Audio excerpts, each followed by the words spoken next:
Meron ka na dito. Marami ka na?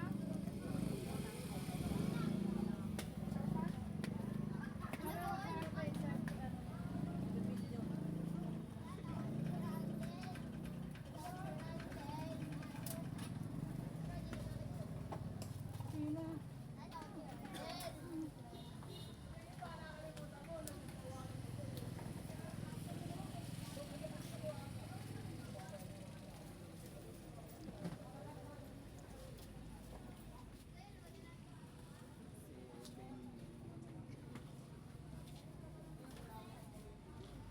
People, actually halos lahat yung PS.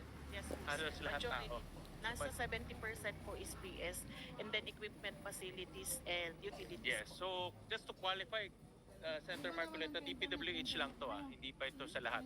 Because of the what's happening right now.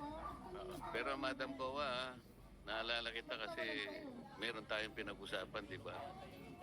Pero parang hindi mo nagawa yung pinangako mo. Submit na po. Ha?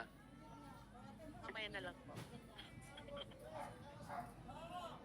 Kasi ang pinag-uusapan namin, yung ikabubuti ng gobyerno, ang sinabi ko sa yung huli, hindi ba 140 million pesos. Notice of disallowance, nagpetisyon ng kung ano-ano, denied. Denied sa inyo, pumunta sa Court of Appeals, denied, dismissed, pumunta sa Korte Suprema, dismissed. Naging final and executory.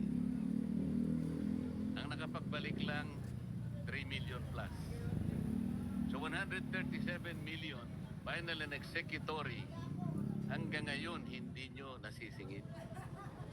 Kaya nga sabi ko, paano maniniwala ang taong bayan sa COA?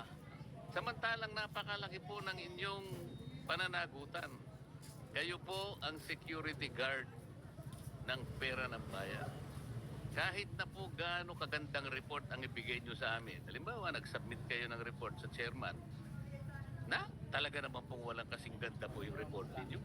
Very comprehensive. Magmula nung 1855 yata, meron na kayong report. Kailan ba nagawa yung COA, Mr. Chair? Magmula nung kauna-unahan, hanggang